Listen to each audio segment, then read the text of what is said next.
mountains and high, treacherous peaks. This is where Kiannatah had lived all his life, where he'd been born, and it was the only home he'd ever known. He felt out of place here on the flatlands, out of place and exposed to danger, like a week-old wolf cub venturing out of its birth den for the first time.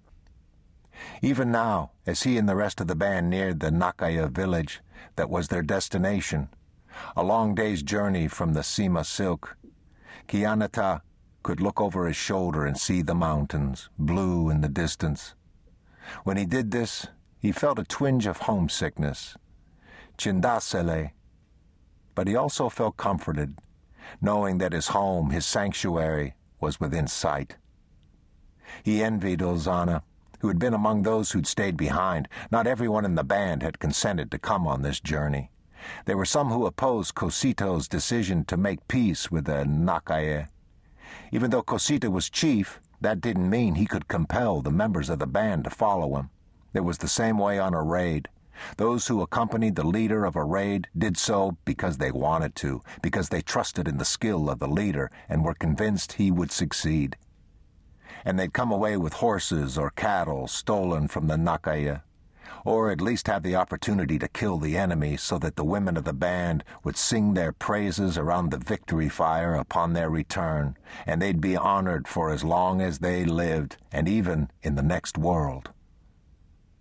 Ozana's father, Dakohe, had been one of the most vocal critics of Cosito's plan. The Nakaya, he said, could not be trusted.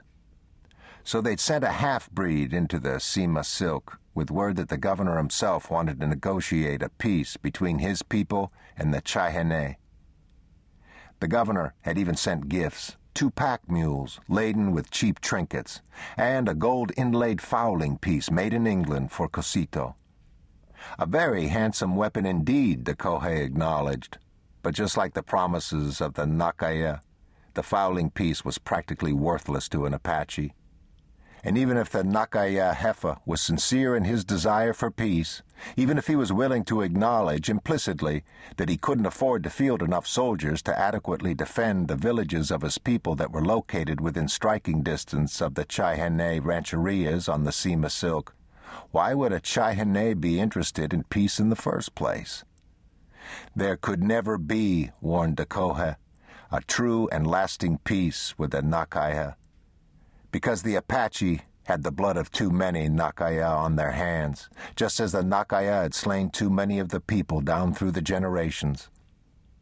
Why seek peace when the Chihene were safe in their mountain stronghold, free to strike virtually at will against their enemies, only to seek the safety of the Sima Silk once more when the killing was done and the columns of federales and irregulars came chasing after them? But Cosito had listened intently to the words of the half-breed envoy, who told him that, as far as the leaders of the Nakaya were concerned, the only alternative to peace was the mounting of a full-scale invasion of the mountains, with the intention of wiping out the Chihene once and for all, regardless of the cost in both lives and treasure. It'd be cheaper in the long run to do this than to try to protect the Nakaya people forever from the Apache scourge. Cosito listened and believed. In his heart, he was sick of war. He'd lost 2 sons in the fight against the Nakaya, and he had often dreamed of the day when he would no longer have to listen to the wailing of the wives and mothers when a raiding party returned with their dead. It wasn't that Cosito feared death or the Nakaya. No one questioned his courage. But in recent years he'd begun to reevaluate the traditional Chihene approach to others, a category that included anyone who wasn't born Chihene. The approach had always been to wage war. The Chihene had fought the Comanches, the Navajo, the Spaniards, the Mexicans, and recently even the Americans. From the Chihene point of view, this was their land and always had been, and anyone else who tried to live on it or even pass through it without their permission was Inda, an enemy. Little wonder, then, that the Chihene were feared and distrusted by their neighbors. Little wonder that the Nakaya called them also Los Barbaros. Cosito had done his share of Apache violence. Now, though, he was thinking there had to be a better way. The numbers of his people were dwindling. If things continued on their present course, soon the Chihene would be no more. Filled with hatred and the Heshke, the killing rage, the young Broncos didn't worry about such things. But Cosito was graying and, as older men do, had begun to contemplate his legacy and the future of his people after he was gone. In battle, the Apache usually won. An Apache wouldn't ordinarily engage an enemy unless he knew in advance that the odds were on his side. So, they won the battles, but they were losing the war. There'd never been many of the people. These days, though, there were so very few. Cosito had sired 3 sons. 2 were dead, killed in battle at the hands of the Nakaya. His other son had given him 2 grandchildren. They were the one source of unadulterated delight in Cosito's world. If the other 2 sons had lived, how many grandchildren might they have produced for him? And so, the people grew fewer and fewer in number with every passing year. Cosito hated the Nakaya as fiercely as anyone else in his band, but he was willing to listen to the proposal for peace. He would stop seeking vengeance for his 2 dead sons and begin seeking a way to ensure that his 3rd son and the 3rd son's family survived. It was, after all, the duty of the Badonkohe Hefa to put aside personal considerations and do what was best for the band. And so, Cosito had sent the half-breed back with word that he accepted the governor's invitation to meet at the village of Dolorosa, a day's journey east from the Sima Silk.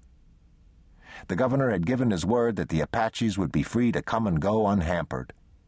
Cosito didn't necessarily trust the governor's word, but he accepted the risks. So had 39 other Bedonkohe, 18 men, 12 women, and 9 children. Though he'd have preferred that the women and children had stayed behind in safety, Cosito knew their presence was beneficial. It would serve to allay the fears of the Nakaya, who knew from experience that the Apache never brought his women and children with him on a rampage. The men who accompanied Cosito, including Kiannatah's father, did so of their own free will, fully cognizant of the chance they were taking. Some had left their families behind. Kiannatah's father had wanted to do that, but Kiannatah's mother had insisted on coming along. Later, when he reflected on the events that transpired at Dolorosa, Kiannatah wondered if perhaps his mother had had some sort of premonition, had realized that this might be the end of her time with the man she loved, and for that reason had resolved to spend every moment by his side. As for Kiannatah, his father explained what was going on to him. He didn't keep anything from his son. Besides, Kiannatah had demonstrated an understanding of the realities of life that was very mature for a boy his age. Kiannatah's father didn't think it right for an Apache to try to shelter his children from the truth about the world. He'd have told Kiannatah's sister, too, except she was too young to understand. Still an infant, she traveled in a choach, a carrying cradle strapped to the back of Kiannatah's mother. Thus, when the band of Bedonkohe Apaches reached a high spot from which they could see the village called Dolorosa, Kiannatah could look upon the place and realize the grave dangers for himself and for his loved ones that might lurk there. He was also aware of a vague, undefined sense that, whatever did transpire in the hours to come, it would be of no small importance, that his life, if he lived, would be forever changed. There was no visible sign of danger. All seemed peaceful in Dolorosa. From his vantage point, Kiannatah could see the small adobe structures in the shade of tall old elms that grew along a stream, the same stream that supplied water for irrigation ditches that nurtured the dusty fields of maize and beans that would ordinarily have been tended by the people of Dolorosa. But there was no one in the fields today. Kiannatah noticed something else was missing. He could neither see nor hear any dogs. Every Apache knew that that the Nakaya villages depended on their dogs to warn them of the approach.